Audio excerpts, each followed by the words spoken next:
श्री वेद व्यास कृत श्रीमद् भागवतम प्रथम स्कंद अध्याय 11। भगवान श्री कृष्ण का द्वारका में प्रवेश।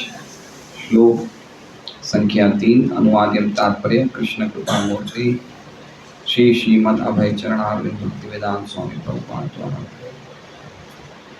तमुपश्रुत्य निनदं जगद्भयोभयावहं प्रत्युज्जहुः प्रजाः सर्वा भर्तृदर्शनलालसाः।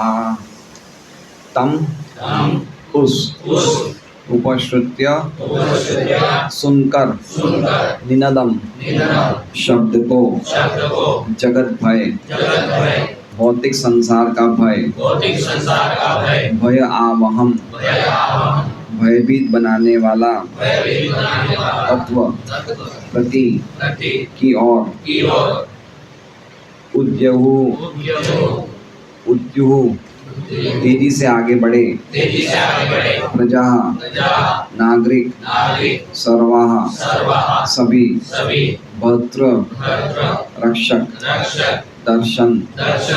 दर्शन की लालसा इच्छा वाले। अनुवाद।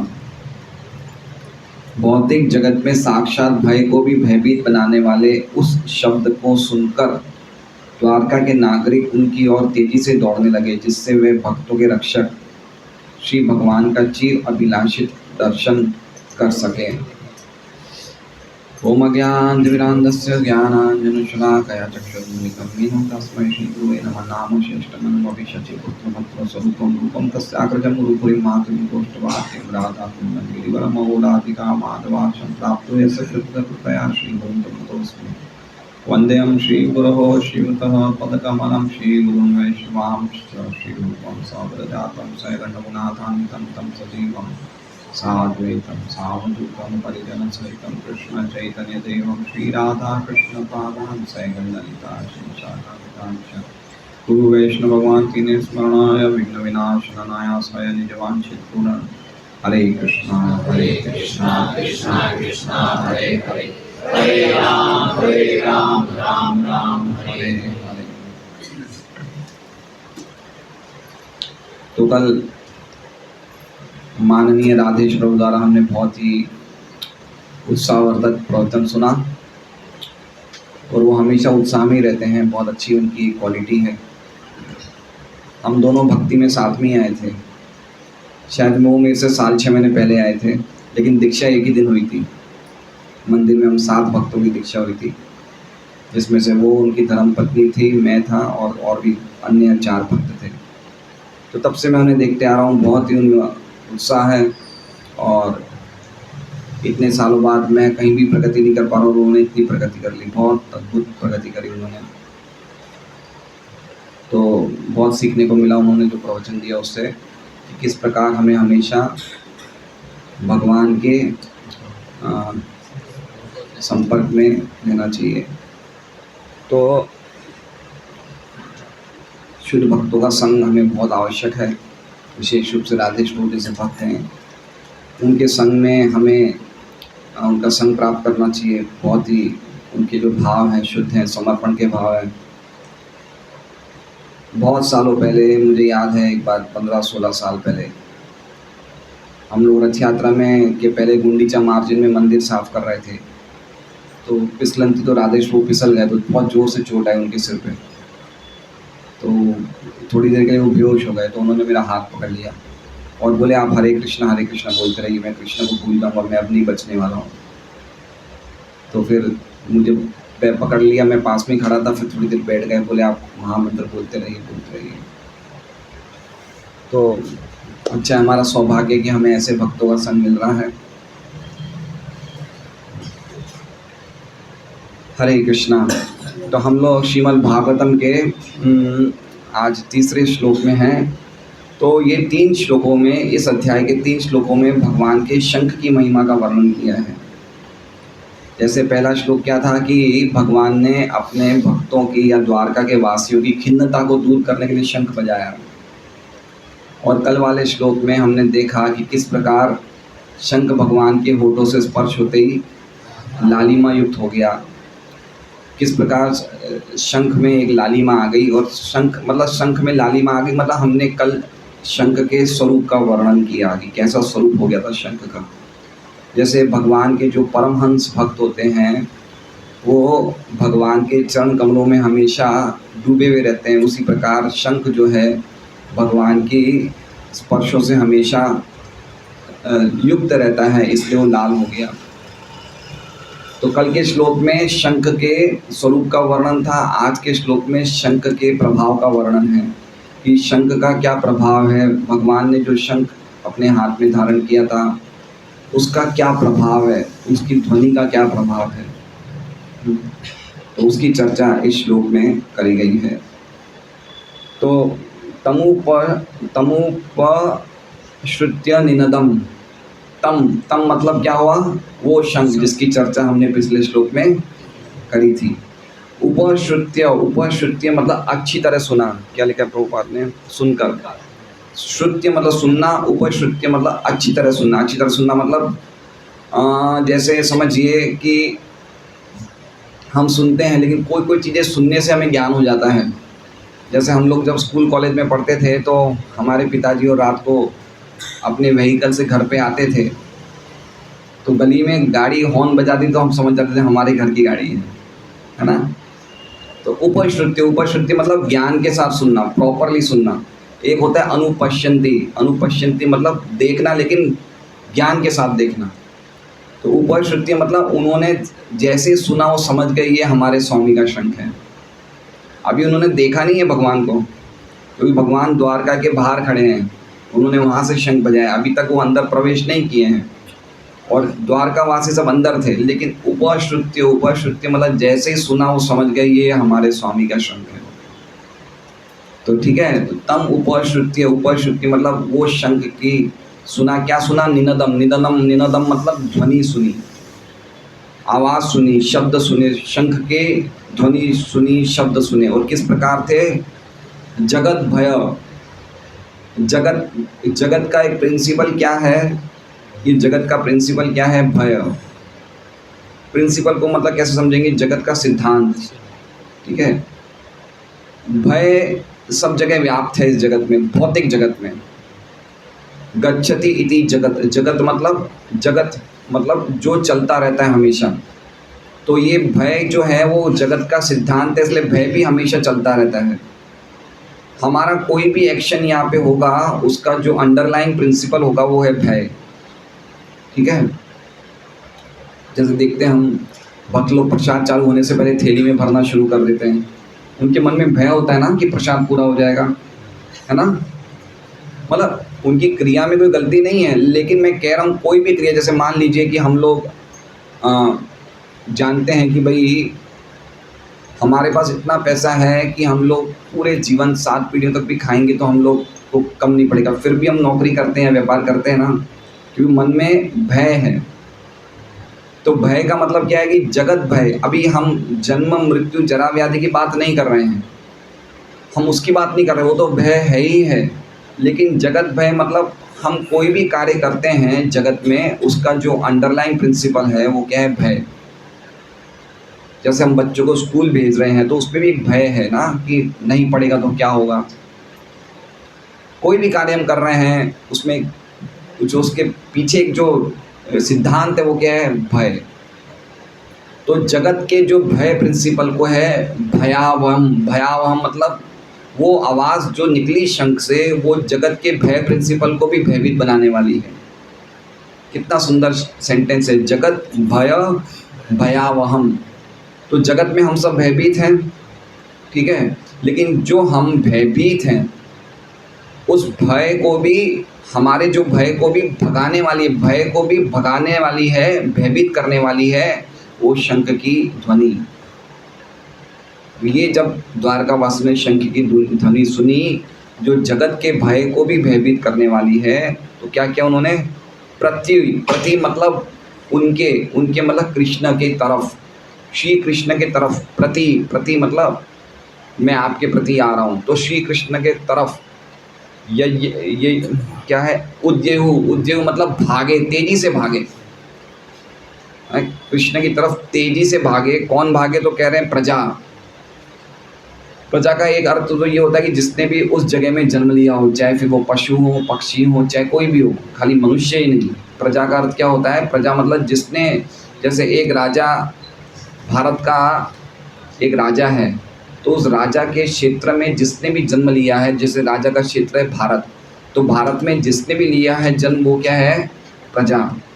चाहे वो पशु पक्षी 84 लाख यूनिट जो भी, वो सब प्रजा है। तो कह रहे हैं तेजी से भागे प्रजा। और इसमें प्रभुपाद जी नागरिक श्लोक में बता रहे हैं, अर्थ बता रहे हैं नागरिक। प्रजा नागरिक मतलब मनुष्य। कितने लोग भागे? कुछ लोग भागे नहीं, कह रहे हैं सर्वा, सभी भागे।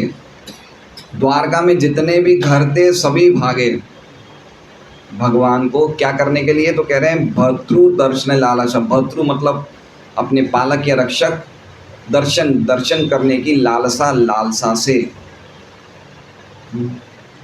तो हम देख सकते हैं किस प्रकार भागे हैं वो, है ना? क्या सुन के? शंख की ध्वनि। इसी प्रकार से हम मंगल आरती में शंख सुनते तो हमें तेजी से भागना चाहिए कृष्ण के दर्शन करने के लिए। भागो, भगवान के दर्शन करा देना। एक्चुअली में भक्ति जो कंप्लीटली, जो भक्ति के प्रिंसिपल्स हैं वो शास्त्रों पे आधारित हैं। अब हमारा मन नहीं कर रहा है भागने का, लेकिन फिर भी भागवतम में लिखा है ना, तो भागना चाहिए, ऐसे समझना चाहिए। हमारा मन नहीं कर रहा है नृत्य करने का, लेकिन चैतन्य महाप्रभु नाचते हैं, सबको बोलते हैं, प्रभुपाद बोलते हैं नाचना चाहिए, तो नाचना चाहिए। हम जो सुने वो करना चाहिए। मेन अंडरलाइन प्रिंसिपल ये, हमारा मन नहीं करेगा, क्योंकि हमने पहले ही 2-3 दिन पहले बात कर दी कि अभी हम अभ्यास के दौर काल में हैं, अभी हम आस्वादन के काल में नहीं हैं। तो अभ्यास के काल में तो हमें मन को लगाना ही पड़ेगा, है ना? तो अभी हमारा मन नहीं करेगा कि हम भागें, मंगल आरती में देखें कृष्ण को। लेकिन अगर हम ऐसी चीज़ें करेंगे ना, तो हमारी ऑटोमेटिकली भगवान से मन लगना शुरू हो जाएगा, क्योंकि ये आचार्यों द्वारा प्रतिपादित प्रिंसिपल्स हैं। तो तेजी से भागे भगवान की ओर। प्रजा थी इसलिए अपने भर्तृ, प्रजा मतलब नागरिक थे, इसलिए उनके जो भर्तृ थे, जो उनके पालक थे, जो उनके रक्षक थे, उनको देखने की लालसा से, इच्छा से उत्कंठित होके वो तेजी से भागे। तो ये श्लोक का अर्थ है। बहुत ही सिंपल और बहुत ही सुंदर श्लोक है। मतलब इसमें भगवान के प्रेमी भक्तों का वर्णन है ना? ये जो मतलब बताया है कि वो लोग खाली आवाज़ सुन के भागे। मतलब आप समझिए क्या, वो जैसे मान लीजिए कि उनको भगवान की क्या विरह था उन्हें, है ना? जैसे मान लीजिए कि कोई व्यक्ति किसी को पानी में डुबो दे। जैसे पहले के काल में राजा के सिपाही, कोई जो वो था, चोर था, उसे क्या करते थे? उसको पकड़ के पानी में डुबो देते थे, और फिर वो सांस के लिए छटपटाता था। तो थोड़ी देर के लिए उसे ऊपर करते थे, सांस लेते थे, तो फिर वापस डुबो देते थे। तो उसी प्रकार से वो छटपटा रहे थे भगवान के दर्शन के लिए, और जैसे ही आवाज़ सुनी वो तेजी से भागे, इस प्रकार से भागे। तो क्या उनका मतलब अद्भुत भाव है। तो प्रभुपाद जी शुरू में बताएंगे तात्पर्य में कि इस प्रकार का भाव उनमें कैसे विकसित हुआ, वो हम सुनेंगे। तो ये इसका श्लोक का अर्थ है। तो रामाचार्य प्रभु आप बताएंगे क्या श्लोक का अर्थ है?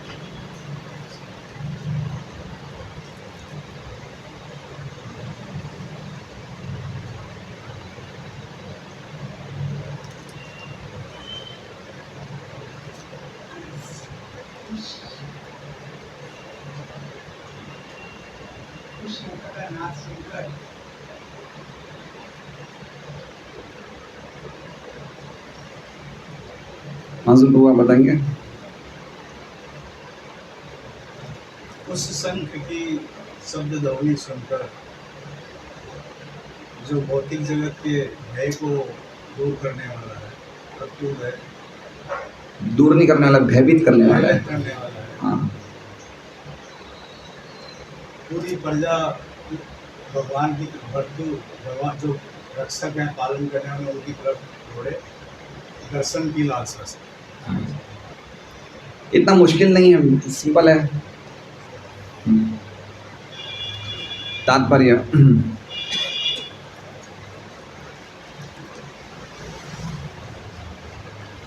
जैसा कि पूर्व में कहा जा चुका है, भगवान श्री कृष्ण के समय द्वारका में जो नागरिक रह रहे थे वे सभी मुक्त जीव थे, जो भगवान के साथ उनके पार्षदों के रूप में अवतरित हुए थे। ठीक है, अब ये बता रहे हैं कि ये जो हम एक्टिविटी देख रहे हैं कैसे वो भागे, वो ये बता रहे हैं कि वो सब जितने भी द्वारका के वासी वो कौन हैं, वो मुक्त जीव हैं, वो हमारे जैसे जीव नहीं हैं। हमें ऐसा नहीं समझना चाहिए कि 5000 साल पहले एक नगरी थी द्वारका और वहाँ के लोग भगवान के प्रेम करते थे या उनको भगवान के लिए भक्ति हो गई, ऐसा नहीं था। ये सीन ही आध्यात्मिक जगत का है, जो सीन हम देख रहे हैं ये स्पिरिचुअल वर्ल्ड का एक दृश्य है जहाँ पे भगवान के लिए लोग इस तरह से भागते हैं। तो क्यों भागते हैं, तो प्रभुपाद जी कह रहे हैं वो इसलिए भागे क्योंकि वो मुक्त जीव थे। मुक्त जीव मतलब वो नित्य पार्षद हैं भगवान के, और वो भगवान जब प्रकट होते हैं तो अपने धाम के साथ आते हैं और अपने पार्षदों को भी लेके आते हैं, क्योंकि भौतिक जगत के लोगों में इस प्रकार का प्रेम नहीं पाया जाता है। तो वो भगवान अपने पार्षदों को साथ में लेके आते हैं लोगों को बताने के लिए कि क्या होता है आध्यात्मिक जगत, क्या होता है प्रेम। तो इसलिए इसमें कह रहे हैं प्रभुपाद जी तात्पर्य कि वह सभी मुक्त जीव थे, और मुक्त जीव होने के कारण और उनके पार्षद होने के कारण उनकी जो स्वाभाविक उनकी वृत्ति थी वो भगवान को प्रेम करनी थी, है ना। जैसे इस हमें ऐसा आश्चर्य लगता है कि कैसे हम वो स्थिति प्राप्त करेंगे जब हम भी भगवान के लिए भागें, है ना। अभी हम लोग प्रसाद के लिए भागते हैं ना, ठीक है ना, तो हम कैसे भगवान के लिए भागें, यद्यपि प्रसाद भी भगवान ही है, लेकिन अभी हम उस भावना से तो नहीं भागते हैं, है ना। तो वो कैसे भगवान की तरफ भागे, तो वो संभव नहीं है हमारे लिए वो स्थिति। लेकिन वो बताया जा रहा है कि आध्यात्मिक जगत में भी ऐसे मुक्त जीव रहते हैं जो ऑलरेडी भगवान के साथ नित्य भागते हैं, नित्य प्रेम में हैं। ये जैसे मान लीजिए कि अभी जैसे छोटे बच्चे होते हैं, उनके माँ बाप कहीं से आते हैं, लेट आते हैं या कहीं से बाहर से घर पे आते हैं, तो भागते हैं दरवाज़ा खोलने के लिए। क्यों? अरे मेरे मम्मी पापा आए, अरे मेरे, कितना खुश हो जाते हैं छोटे बच्चे, है ना। तो उसी प्रकार से भगवान के लिए भक्त भाग रहे हैं। तो ये जो भौतिक जगत का सीन है कि माँ बाप के लिए बच्चे भाग रहे हैं, ये भगवान के उस सीन को इमिटेट कर रहे हैं जो भगवान के लिए भक्त भाग रहे हैं, समझ रहे हैं।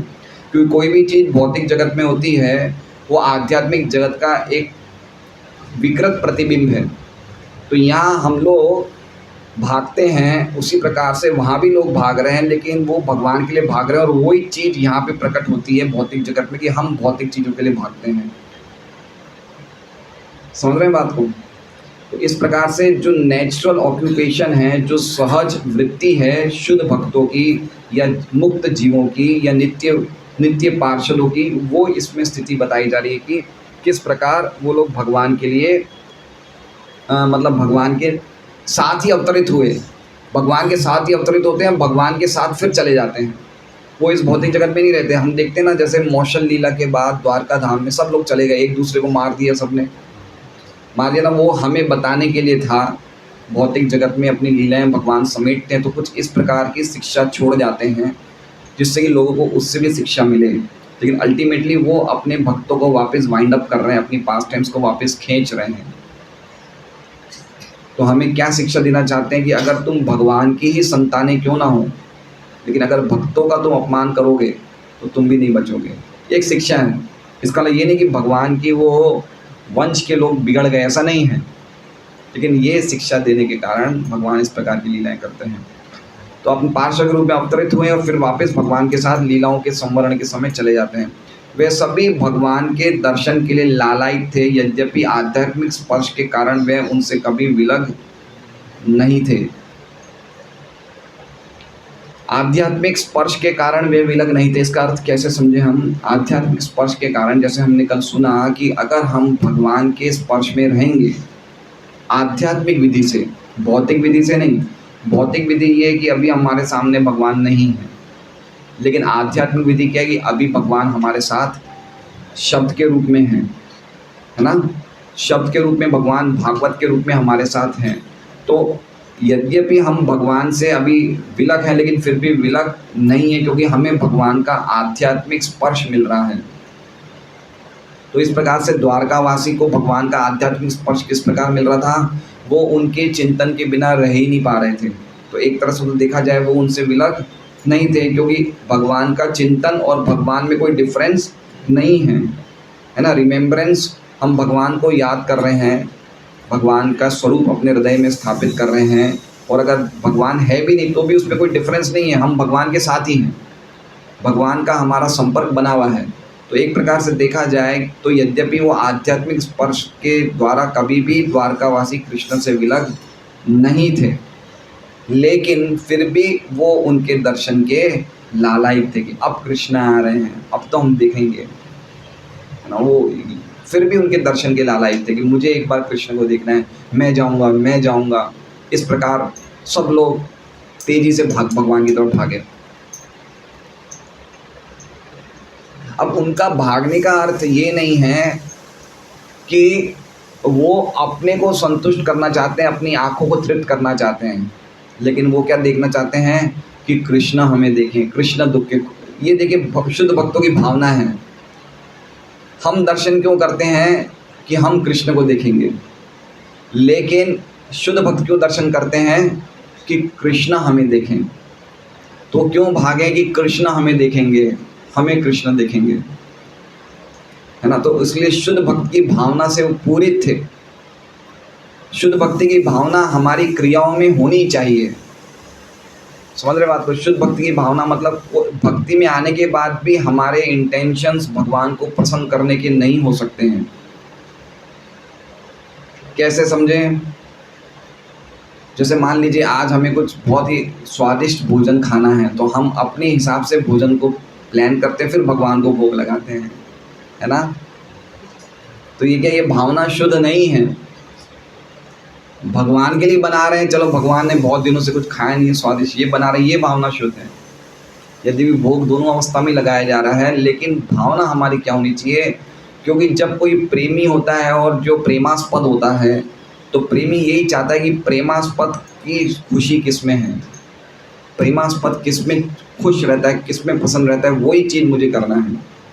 तो उसका उदाहरण प्रभुपाद जी देते हैं कि जिस प्रकार वृंदावन की गोपियाँ भगवान श्री कृष्ण के गोचारण के समय उनके गांव से दूर जाने पर सदैव उनके विषय में सोचती रहती थी, उसी प्रकार द्वारका के नागरिक भी द्वारका से दूर कुरुक्षेत्र युद्ध में भाग लेने हेतु गए हुए भगवान श्री कृष्ण के विचारों में तल्लीन रहते थे। मतलब इसमें बताया है, दो उदाहरण दिए हैं, एक वृंदावन की गोपियों का, एक द्वारका के वासियों का। कि वृंदावन की गोपियाँ जब अपने घरों में रहती थी तो भगवान गौचारण के लिए जाते थे, तो क्या चिंतन करती थी कि कृष्ण के चरण कमलों को कोई ना कोई तिनका लग जाएगा घास का, इनको चोट पहुँचेगी, इनको कितना कष्ट होगा।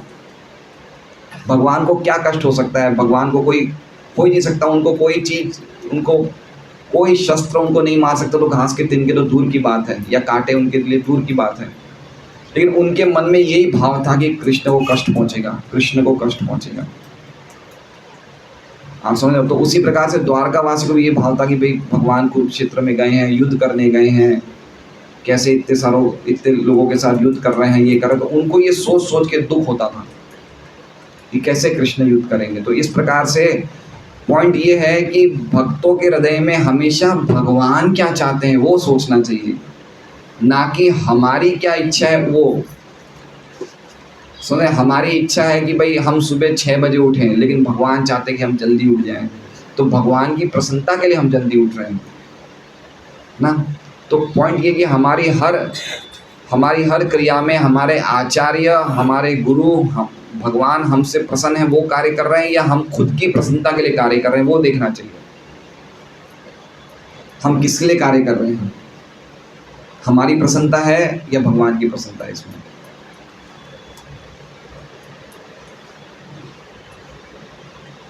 बंगाल के कुछ सुप्रसिद्ध उपन्यासकारों ने ये निष्कर्ष निकाला है कि वृंदावन, मथुरा तथा द्वारका के श्री कृष्ण भिन्न भिन्न व्यक्ति थे, किंतु ऐतिहासिक दृष्टि से इस निष्कर्ष में कोई सच्चाई नहीं है।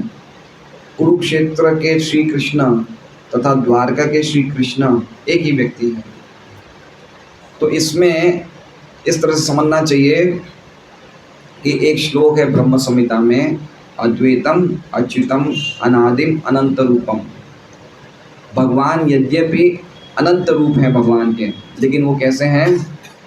अद्वैत है। अद्वैत मतलब उन रूपों में कोई भी भेद नहीं है, वो एक ही कृष्ण है जो अलग अलग जगह काम कर रहे हैं। तो प्रभुपाद जी कह रहे हैं कि कुछ इस प्रकार के लोग हैं जो समझते हैं कि वृंदावन का कृष्ण अलग है, द्वारका का कृष्ण अलग है, लेकिन वो एक ही भगवान है जो सब जगह अलग अलग रूपों में लीलाएं कर रहे हैं। उनमें कोई डिफरेंस नहीं है, क्योंकि वो अद्वैत हैं, है ना। अद्वैत जैसे हमने पिछली बार चर्चा करी थी, एको बहुश्याम, एक ही भगवान अपना विस्तार करते हैं। तो इस प्रकार से भगवान के रूप अलग हैं, लेकिन भगवान अद्वैत है। अद्वैत मतलब कोई भी रूप में कोई डिफरेंस नहीं है ना। द्वारका के नागरिक दिव्य नगरी से भगवान कृष्ण की अनुपस्थिति के कारण उसी प्रकार शोकाकुल थे, जिस प्रकार रात्रि में सूर्य की अनुपस्थिति के कारण हम सब उद्विग्न हो उठते हैं। भगवान श्री कृष्ण द्वारा की गई ध्वनि प्रभात के समय सूर्योदय की घोषणा जैसी थी। तो इसका मतलब क्या समझना चाहिए कि भगवान की अनुपस्थिति के कारण शोकाकुल कैसे, जैसे सूर्य की अनुपस्थिति में रात्रि में हम उद्विग्न रहते हैं। तो ज़्यादातर हम लोग सुबह जल्दी उठ जाते हैं। गांव में तो हम देख सकते हैं कि सुबह सुबह सूर्योदय होता है तो कितना अच्छा लगता है। सूर्यदेव भी रथ पे चलते हैं, भगवान कृष्ण भी रथ पे चलते हैं। तो जैसे अंधेरे में सूर्यदेव का निकलना कितना अच्छा लगता है, उसी प्रकार जैसे ही भगवान प्रकट होते हैं तो कितनी खुशी होती है द्वारका वालों को, द्वारका वासियों को। ये बता रही उनका पूरा अज्ञान खत्म हो जाता है। अज्ञान में है नहीं वो, लेकिन जो भी उनकी उद्विग्नता थी, जो भी उनका मतलब दुख था, वो खत्म हो जाता है जैसे ही भगवान सुबह सुबह, मतलब इसमें प्रभुपाद जी तात्पर्य में भगवान का प्रकट होना सूर्यदेव के प्रकट होने से समान करते हैं। वो क्यों करते हैं? क्योंकि आगे लिखा है, अतएव श्री कृष्ण रूपी सूर्य के उदय होने पर द्वारका के समस्त निवासी निद्रा अवस्था से जाग गए और वह सब उनका दर्शन पाने हेतु तेजी से उनकी ओर आगे बढ़े। निद्रा अवस्था मतलब वो भगवान में, निद्रा अवस्था मतलब क्या हो गया? निद्रा अवस्था मतलब वो भगवान में पूरी तरह से एब्जॉर्ब थे। एब्जॉर्ब मतलब समझ रहे हैं? जैसे कोई व्यक्ति नींद में होता है तो उसे पता नहीं चलता मैं क्या कर रहा हूँ क्या नहीं, तो उसी प्रकार से भगवान के चिंतन में वो पूरी तरह से डूबे हुए थे। उसे निद्रा अवस्था, निद्रा अवस्था मतलब ऐसा नहीं समझना चाहिए कि हम जैसे सो रहे हैं वो भी सोते रहते थे, कोई काम नहीं, ऐसा नहीं है। निद्रा अवस्था मतलब वो पूरी तरह से भगवान के चिंतन में एब्जॉर्ब थे और वे सब उनका दर्शन पाने हेतु तेजी से उनकी ओर आगे बढ़े। देखिए ये पूरा जो तात्पर्य अभी तक हमने पढ़ा है, ये खाली इसी बात पे है, भर्तृ दर्शन लालसा, दर्शन की जो लालसा है वो उनके पूरा उसी पे ही अभी तक हम तात्पर्य पूरा पढ़ रहे हैं। श्री भगवान का शब्द श्री भगवान से अभिन्न है। जैसा कि हम श्री भगवान की अद्वैत स्थिति की व्याख्या करते समय बता चुके हैं। अब किस पे बता रहे हैं? निनदम पे। किस पे बता रहे हैं? कि भगवान का शब्द भगवान से एक ही है। जैसे हम और हमारा शब्द एक नहीं है, ठीक है, क्योंकि हम अभी भौतिक प्लेटफॉर्म पे हैं, इसलिए हम जो बोलते हैं और हमारे में एक समानता नहीं है। कैसे समझेंगे इसे आप? जैसे मान लीजिए कि अभी मैं आपको कुछ बोलूं तो आप कर लेंगे, लेकिन अगर मैं नहीं बोलूँगा, खाली मेरी टेप रिकॉर्डर चलाया जाएगा, तो हो सकता है नहीं करें। प्रत्यक्ष में और वचन में और व्यक्ति में भेद है हमारे में, लेकिन भगवान के व्यक्तित्व में और वाणी में कोई भी भेद नहीं है। वो द्वंद्व रहित है, अद्वैत है। तो कोई भी वस्तु जो भगवान के मुख से निकलती है वो भी भगवान ही है। जैसे प्रसाद है, नाम क्या है? नाम महाप्रसादे गोविंदे नाम ब्रह्मणि वैष्णवे। महाप्रसाद, गोविंद, नाम, वैष्णव, इनमें कोई अंतर नहीं है, क्योंकि ये सब भगवान के द्वारा भगवान से एक तरह से इन्होंने एकत्व प्राप्त कर लिया है, तो उसमें कोई अंतर नहीं है ना। इसलिए कह रहे हैं कि भगवान का शब्द भी भगवान से अभिन्न है। हमारी वर्तमान भौतिक स्थिति अब निम्नतम पे बताया, मतलब कहने का मतलब कि अगर हम हरे कृष्णा कृष्णा कृष्णा हरे हरे, हरे राम राम राम हरे हरे, हम ये बोल रहे हैं, इसका मतलब ये साक्षात भगवान से अभिन्न है। ये शब्द ध्वनि हम सुन रहे हैं, मतलब ये हम भगवान का संग कर रहे हैं, उसमें कोई भी डिफरेंस नहीं है। अब बता रहे हैं भय वाले इस पॉइंट पे प्रभुपाद जी लिख रहे हैं, हमारी वर्तमान भौतिक स्थिति भय से ओतप्रोत का मतलब समझते हैं?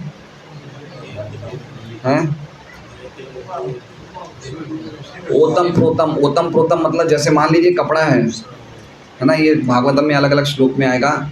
ये कपड़ा है तो हमें दिख रहा है, लेकिन इसके अंदर क्या है? धागे हैं। ये कपड़ा किससे बना है?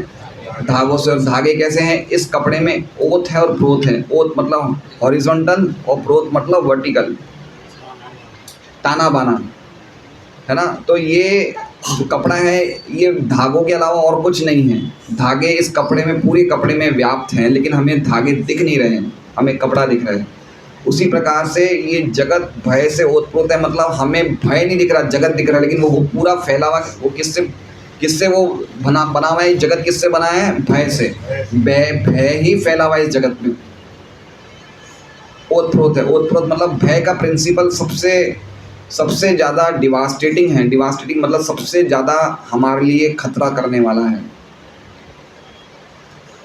अब देखिए इसमें 4 प्रिंसिपल प्रभुपाद जी बता रहे हैं कि ये 4 चीज़ें जो हैं ये हमारे भौतिक अस्तित्व के प्रिंसिपल हैं। कौन सी 4 चीज़ें लिख रहे हैं प्रभुपाद जी? आहार, आश्रय, भय तथा मैथुन। तो आश्रय मतलब निद्रा, आहार, आश्रय, भय तथा मैथुन भौतिक अवस्था की इन 4 समस्या में से भय की समस्या हमें सबसे अधिक कष्ट पहुंचाने वाली है। अब ये समझिए, इसको थोड़ा सा हम समझते हैं। 4 समस्याएं, समस्याएं मतलब ये हमारी एक्चुअली में आवश्यकता नहीं है, ये एक्चुअली में हमारी ज़रूरत इन चीज़ों की हमें नहीं है, लेकिन हमें मिल गई है, ये गिफ्ट में मिल गई है। क्या चीज़ें मिल गई है? आहार, निद्रा, भय और मैथुन। और ये चारों चीज़ें डिमांडिंग हैं, ये हमेशा डिमांड करती रहती है, हमेशा हमें समस्या में डालती रहती है, या हमेशा हम इनसे परेशान होते रहते हैं। ठीक है। अब ये 4 चीज़ों में जो सबसे ज़्यादा परेशान करने वाली वो क्या है? भय। ठीक है। क्यों भय है? जैसे मान लीजिए कि सबसे इसमें लीस्ट परेशान वाली करने वाली वो है मैथुन। मैथुन भाई चलो ठीक है, हमारी शादी नहीं हो रही है, 2 साल लेट हो जाएगी, 3 साल लेट हो जाएगी, हम उसके बिना मर तो नहीं सकते ना। पॉइंट समझ रहे हैं? अगर हमारे मैथुन करने की इच्छा है, लेकिन हम भूखे और हमें बहुत अच्छा भोजन मिल जाए, तो हम सोचेंगे भी मैथुन तो बाद में कर लें, पहले भोजन तो कर लें। तो इसमें सबसे जो कम कष्ट नहीं है वो क्या है? उसके बिना हम कुछ थोड़ा चला सकते हैं, उसको हम छोड़ के क्या करेंगे? आहार, क्योंकि हम भूखे हैं ना, हमें आहार की ज़रूरत है ना। तो मैथुन का प्रिंसिपल समस्या इतना नहीं है जितना किसका है? आहार का। लेकिन आहार के प्रिंसिपल से भी ज़्यादा समस्या वाला है निद्रा का। ठीक है। अगर आपको बहुत ज़ोर से नींद आ रही होगी तो आपको खाने का मन, आप क्या सोचेंगे? पहले मैं सो जाऊं, फ्रेश हो जाऊं, फिर खाऊंगा। पॉइंट समझ रहे हैं? तो हम आहार को छोड़ सकते हैं, किसके लिए? निद्रा के लिए। तो हमने मैथुन छोड़ा आहार के लिए, आहार छोड़ा निद्रा के लिए। कि निद्रा बहुत इंपॉर्टेंट है, निद्रा के बिना कोई रह नहीं सकता है। उसको नींद के बिना कैसा व्यक्ति हो जाता है, नींद तो चाहिए ही चाहिए। लेकिन भय इतना खतरनाक है कि वो निद्रा को भी साइड पे कर सकता है। पॉइंट समझ रहे हैं आप बात को? जैसे मान लीजिए कि लकी माता जी के कमरे में सांप है, ठीक है, इनको बहुत ज़बरदस्त नींद आ रही है, मतलब इतनी नींद आ रही है कि ये अभी लेटेंगे तो तुरंत सो ही जाएंगे। लेकिन अगर इनको पता चल जाए कि जिस कमरे में मैं सोने वाली उस कमरे में एक सांप है, तो नींद आने के बावजूद भी भय के कारण नहीं सो पाएंगे। समझ रहे हैं? तो नींद को किसने परास्त कर दिया? भय ने। होता है ऐसा, किसी को कुछ कोई चीज़ों के फोबिया होते हैं, जैसे किसी को चूहे के होता है, किसी को कॉकरोच के होते हैं, किसी को मकड़ी के होते हैं, है ना। उसको उसको अगर ऐसा पता चल जाए कि इस कमरे में मेरे तकिए के आगे मकड़ी का जाल है, तो उसको वही चिंतन आता रहेगा और डर के कारण वो सो नहीं पाएगी, यद्यपि उसे नींद आ रही है। तो हम प्रभुपाद जी लिखना चाहते हैं कि भय की समस्या हमें सबसे अधिक कष्ट पहुंचाने वाली, वो समझ गए क्यों? क्योंकि ये चार चीज़ों में मैथुन हम कुछ समय के लिए सहन कर सकते हैं, भाई चलो ठीक है, सहन तो ये चारों ही नहीं कर सकते। हर एक व्यक्ति चाहे भौतिक जगत में कोई भी, वो चारों चीज़ों के सामने घुटने टेकने वाला है, ठीक है। और आध्यात्मिक चीज़ क्या हो गया? स्पिरिचुअल प्रिंसिपल हो गई, चारों को कर दो जीरो, चारों को कर दो। जब हम कृष्ण के संपर्क में होंगे तो भय का एलिमेंट कम होना चाहिए। समझ रहे हैं बात को? कौन सा उदाहरण लेंगे? प्रहलाद महाराज। प्रहलाद महाराज को सांपों के बीच में रखा गया, हाथी के नीचे कुचला गया, उनको जलते हुए तेल में रखा गया, लेकिन वो पूरी तरह से कृष्ण के कांटेक्ट में थे, तो उनको भय एलिमेंट छुआ नहीं। परीक्षित महाराज हम देखते हैं भागवतम में, उनको कह रहे हैं कि आप कृष्ण के बारे में बोले जब डर नहीं लगता मुझे, चाहे वो सांप को आके काटने दो मुझे। क्यों? क्योंकि वो कृष्ण के कांटेक्ट में थे, तो भय के प्रिंसिपल से वो छूट गए। समझ रहे? तो इसलिए हमारे, अच्छा हम भी देख रहे हैं हमारे में भय का थोड़ा प्रिंसिपल कम हो रहा है, थोड़ा थोड़ा। अभी देखिए नंदग्राम में कितने भक्त हैं जिनकी महीने की 1.5-2 लाख की इनकम थी, वो क्यों आ गए यहाँ पे? उनका भय का प्रिंसिपल कम हुआ ना।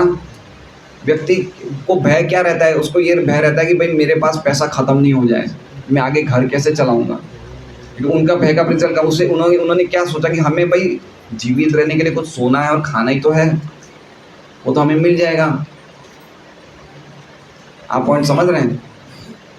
अगर कोई व्यक्ति वास्तव में ज्ञानी है तो ये सोचेगा कि जब माँ के उदर में जब बच्चा कोई मेहनत नहीं करता तो उसे भोजन मिल जाता, तो क्या हमें बाहर निकलने से नहीं मिलेगा? क्या ये ज्ञान नहीं है? आप समझ रहे हैं? जैसे एक कौन से महाराज आचार्य थे, रामानुचार्य थे, कौन से थे, तो उन्हें संन्यास लेना था, वो गृहस्थ आश्रम में थे, तो वो थोड़ा सोच रहे थे भाई मैं चला जाऊंगा तो इनका पालन कौन करेगा परिवार का। तो उन्होंने क्या देखा कि एक छिपकली का जन्म होता है दीवार पे, छोटी सी छिपकली थी, और बाहर निकलते ही उसने मच्छर को मुंह में ले लिया। तो उन्होंने सोचा कि ये जन्म लेते ही भगवान ने इसकी भोजन की व्यवस्था कर दी, तो क्या मेरे परिवार वालों की व्यवस्था नहीं होगी, है ना।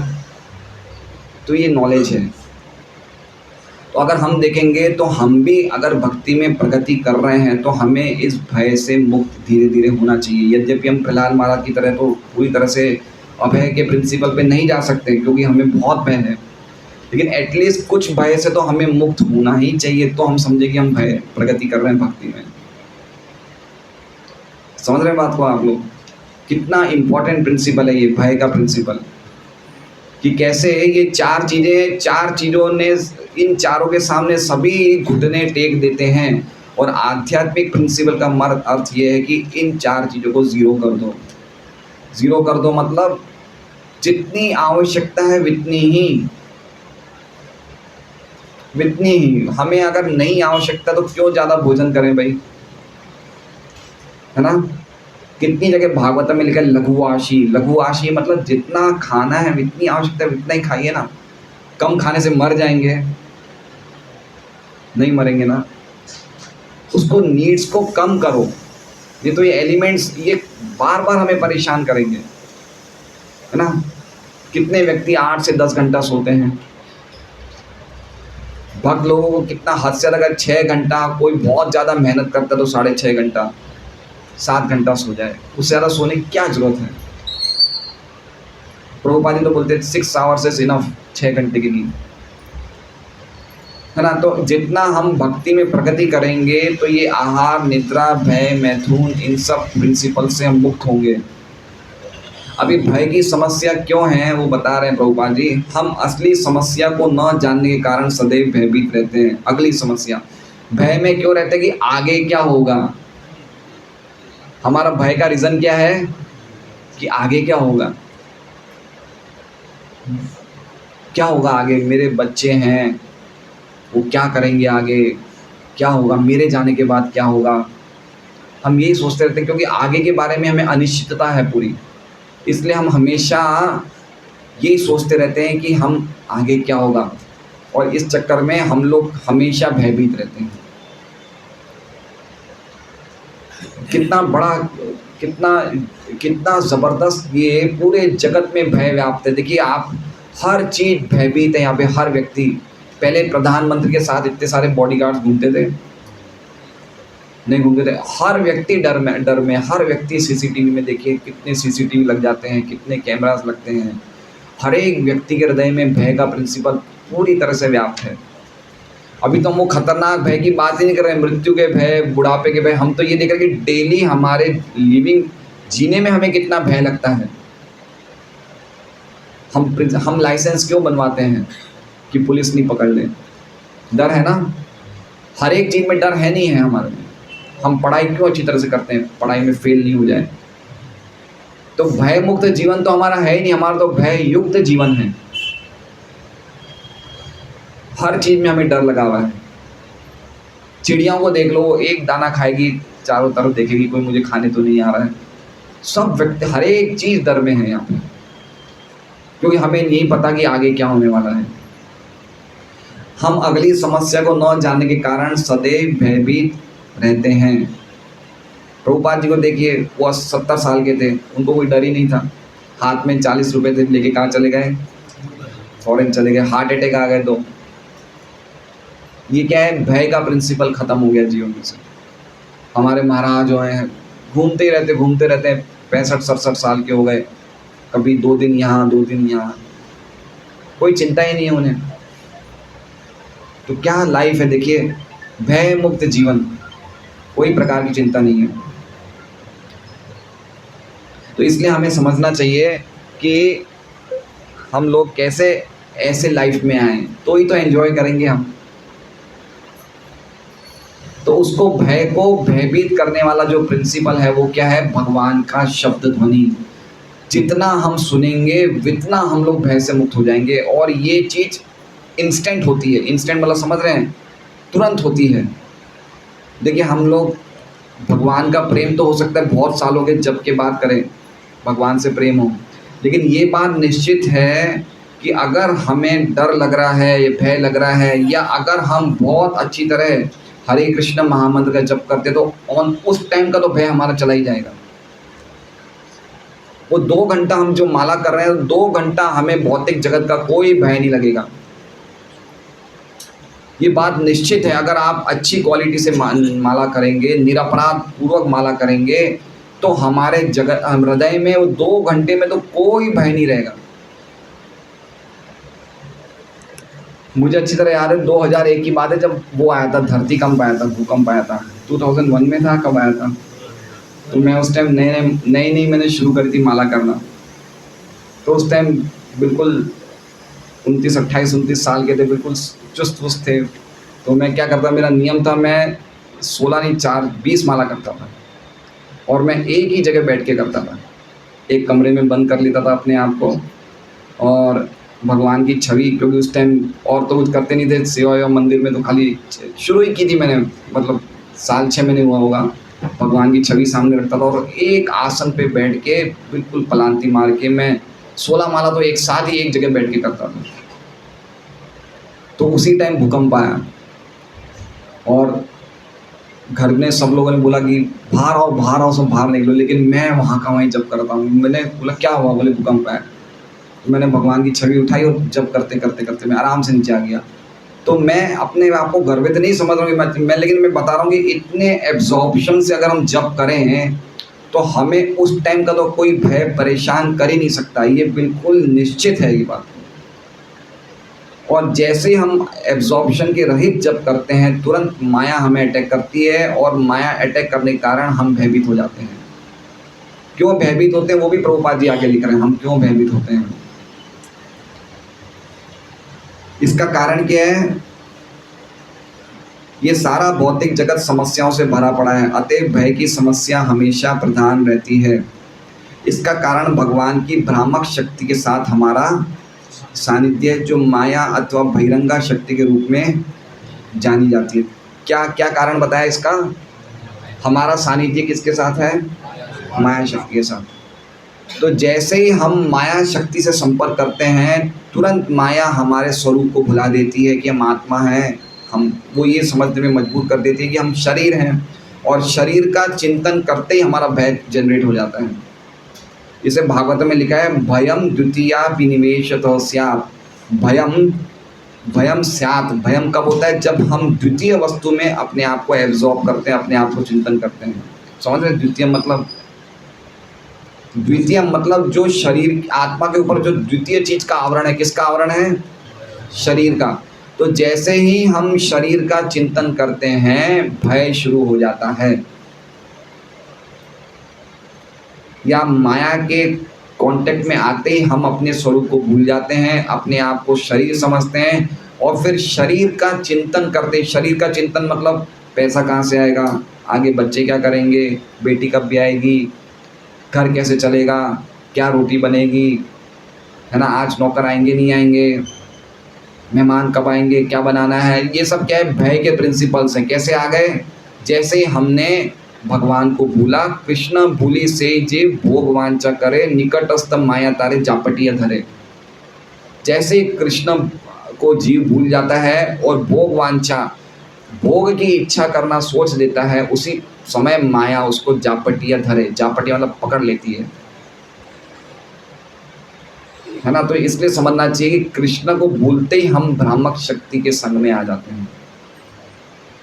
इसलिए ये प्रिंसिपल तो बिल्कुल स्ट्रांग रहना चाहिए कि जो हमारी सुबह की जो हमारी प्रैक्टिस है वो बहुत स्ट्रांग होनी चाहिए, बहुत स्ट्रांग होनी चाहिए। 16 माला का जप, अच्छी तरह भागवतम पढ़ना, आरती, मंगल आरती करना, ये जितना स्ट्रांग रहेगा ये भय का प्रिंसिपल हमारे जीवन से धीरे धीरे धीरे धीरे धीरे गायब होता जाएगा।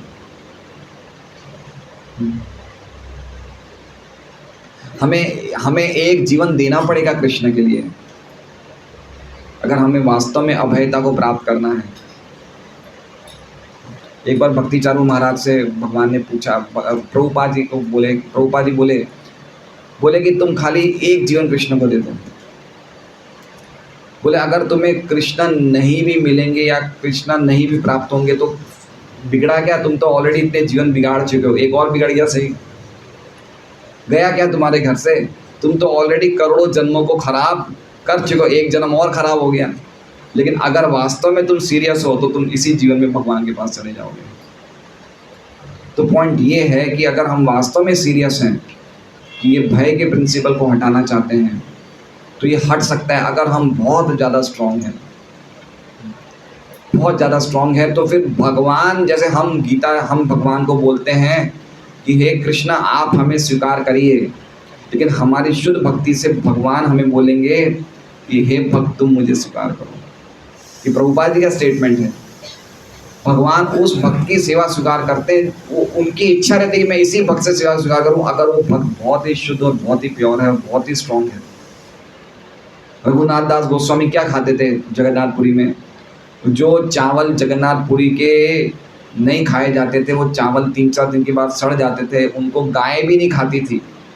वो चावल जगन्नाथपुरी, वो सिंह द्वार के सामने गाय इकट्ठी रहती है, वो चावल खाते हैं रघुनाथ दास गोस्वामी। वो चावल गाय नहीं खाती थी, वो चावल रघुनाथ दास गोस्वामी चावल लेके अपने घर ले आते थे और उन चावलों को अच्छी तरह धोते थे, अच्छी तरह धोते थे, और धोने के बाद उन चावलों में थोड़ा सा नमक मिला के खाते थे,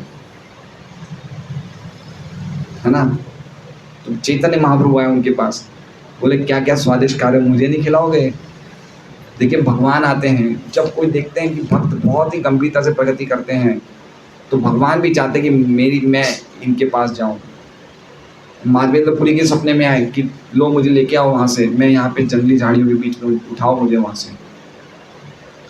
तो इसलिए कहने का पॉइंट ये है कि कृष्णा का हम नाम लेते तो कृष्णा सोचते हैं कि इस व्यक्ति ने मेरा नाम लिया, अब मेरी ड्यूटी है इसको प्रोटेक्शन देने की, इसलिए इसमें लिखा है भद्रु प्रजा। भद्रु मतलब होता है जैसे रक्षक या पालक व्यक्ति की रक्षा करता है, उसी प्रकार से जब हम हरे कृष्ण महामंत्र निरपराध पूर्वक लेते हैं तो भगवान देखते हैं कि चूंकि इसने मेरा नाम लिया है, अब मेरी ड्यूटी है इसे पूरी तरह से प्रोटेक्शन देने की।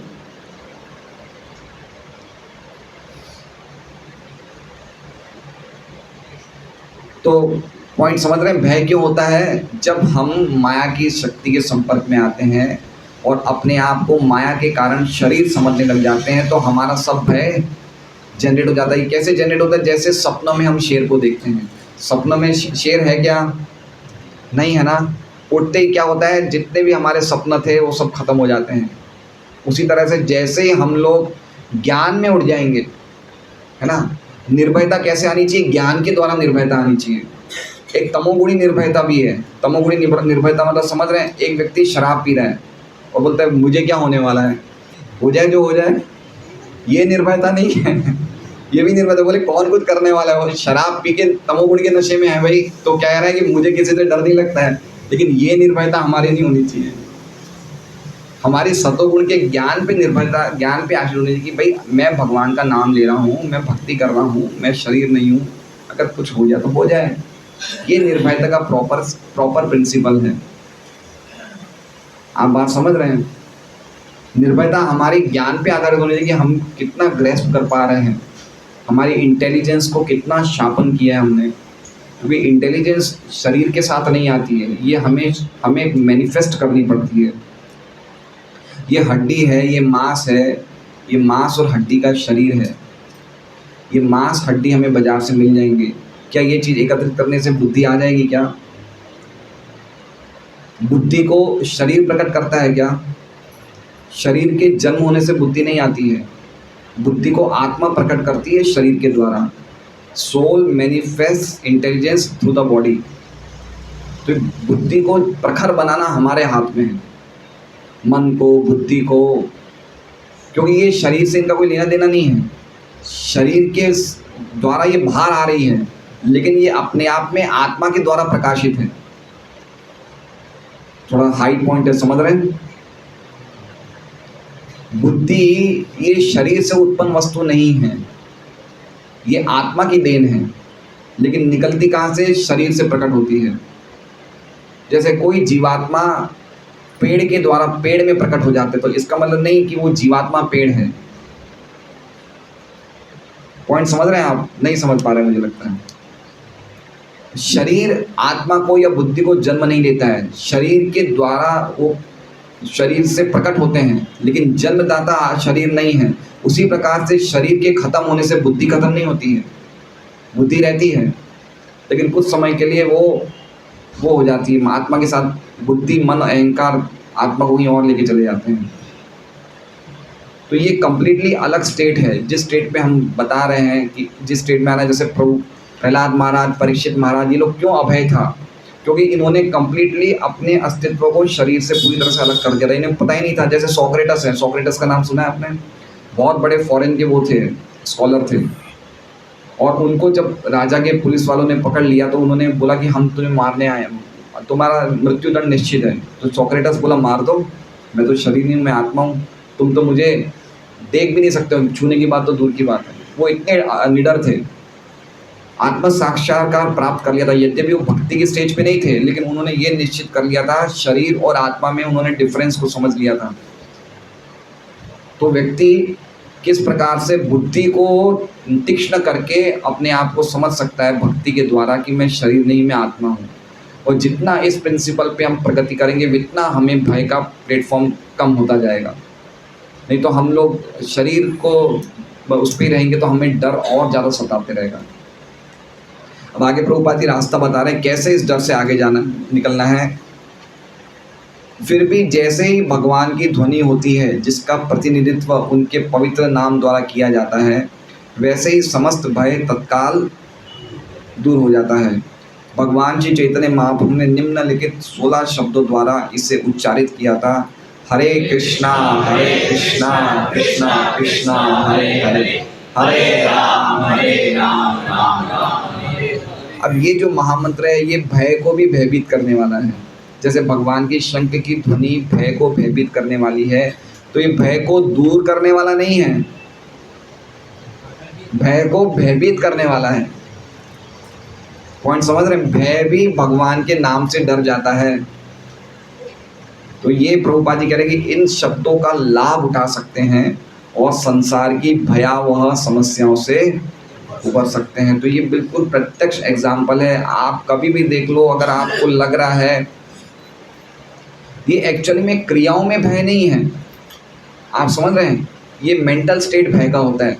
मान लीजिए कि जैसे अगर मैं गाड़ी चला रहा हूँ या बाइक चला रहा हूँ, घर जा रहा हूँ, तो मान लीजिए मेरा एक्सीडेंट किसी से हो जाता है, तो वो एक्सीडेंट होने के दौरान मैं अगर गिर जाता हूँ या हड्डी टूट जाती है, किसी कोई टायर मेरे हाथ पैर से निकल जाता है, तो वो क्रिया में इतना डर नहीं है। लेकिन जब कोई व्यक्ति, दूसरा व्यक्ति सुनता है कि उसके ऊपर से गाड़ी निकल गई, तो उसको डर लगता है कि क्या हो गया। जो स्टेट है, जो भावना है, वो भय की है। समझ रहे हैं? तो मेरा पॉइंट कहने का मतलब ये कि मान लीजिए कि अगर हम स्टेशन जा रहे हैं और हमारी ट्रेन का छूटने का टाइम बहुत कम बचा है और हमें लेट निकले घर से, तो अब चिंता करने से तो कोई रास्ता नहीं है ना, वो ट्रेन तो नहीं छूटेगी ना। तो आपको क्या करना चाहिए? बिल्कुल स्ट्रांगली हरे कृष्ण महामंत्र का जप करें। तो उससे क्या होगा? ट्रेन मिल जाए तो बहुत अच्छी बात है। अगर ट्रेन चली भी जाएगी तो आप कम से कम 15 मिनट का स्टेट जो आपका था, जिसमें आप भयभीत थे, वो स्टेट से दूर हो सकते हैं आप। एक ट्रेन का एग्जाम्पल दिया है। कोई भी एग्जाम्पल हमारे जीवन में, जब भय की अवस्था आती है हमारे जीवन में, तो उस टाइम हमें क्या करना है? वो अब हमारे चिंता करने से तो वो अवस्था नहीं जा सकती ना। तो क्या करें हम? हरे कृष्णा कृष्णा कृष्णा हरे हरे, हरे राम कि जितना हम कांस्टेंट एब्जॉर्प्शन से, जितना हम एब्जॉर्ब होके करेंगे, तो भय छुएगा ही नहीं। क्योंकि हमने भगवान के संपर्क में, माया के संपर्क से भय हो रहा है। भय हमारी ओरिजिनल स्थिति नहीं है, ये हमारी ओरिजिनल स्थिति नहीं है, ये तो हमें रहना ही नहीं है भय में। लेकिन चूंकि जैसे हम शरीर से संबंधित चीज़ों के बारे में चिंतन करने लग जाते हैं, हमें भय उत्पन्न हो जाता है। तो जैसे हम भगवान के नामों का जप करेंगे, वो भय वापस हट जाएगा। तो उस चीज़ पे शंख की ध्वनि से ये चीज़ प्रभुपाद जी तात्पर्य में फोकस करेंगे। शंख की ध्वनि है, ऐसे ही भगवान का नाम है। जैसे प्रभुपाद जी चैतन्य चैतन्य के तात्पर्य में लिखते हैं, जैसे वेणु हैं, वेणु की जो आवाज़ है, वो कलयुग में भगवान की जो वेणु की जो ध्वनि है, वो कलयुग में महामंत्र के रूप में प्रकट हुई है। तो अगर हम महामंत्र जप कर रहे हैं, इसका मतलब हम भगवान की वेणु की आवाज़ सुन रहे हैं। तो इस तरह से हम भय के प्रिंसिपल से मुक्त हो सकते हैं। हरे कृष्णा।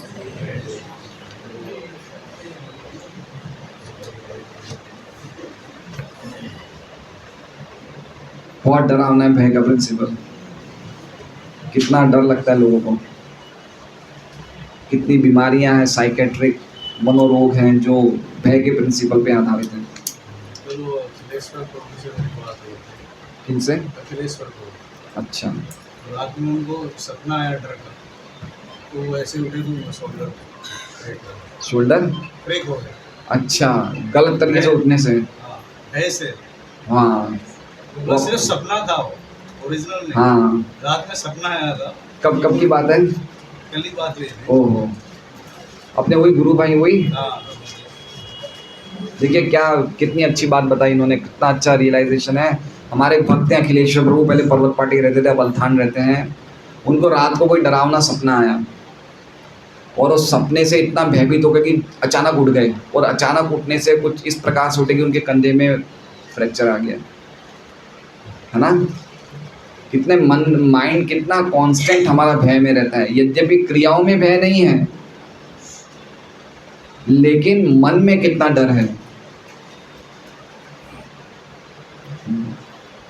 माया शक्ति के कारण। इसलिए कांस्टेंट देखिए, हम जितने श्लोक पढ़ रहे हैं उसमें दो चीज़ों पे प्रधानता दी जा रही है, श्रवणम एंड कीर्तनम, है ना। श्रवणम कीर्तन में कितना जोर दिया जा रहा है। शंख की आवाज़ सुनने से भय चला गया। कोई ना कोई श्रवण कीर्तन पे कितना जोर जा रहा है। और श्रवण मतलब भौतिक जगत की आवाज़ें का श्रवण हमें डर उत्पन्न करने वाला है, और आध्यात्मिक जगत की आवाज़ों का श्रवण हमें भय से मुक्त करने वाला है। अब हम गाड़ी में जा रहे हैं तो ये हॉर्न बज रहे हैं, ये वो बाइक्स, टू व्हीलर, ट्रक, गाड़ी के हॉर्न, ये हमें भय उत्पन्न करने वाले हैं। लेकिन अगर हमारे पास जपमाला हो तो हम भय से मुक्त रह सकते हैं हमेशा। हरे कृष्णा।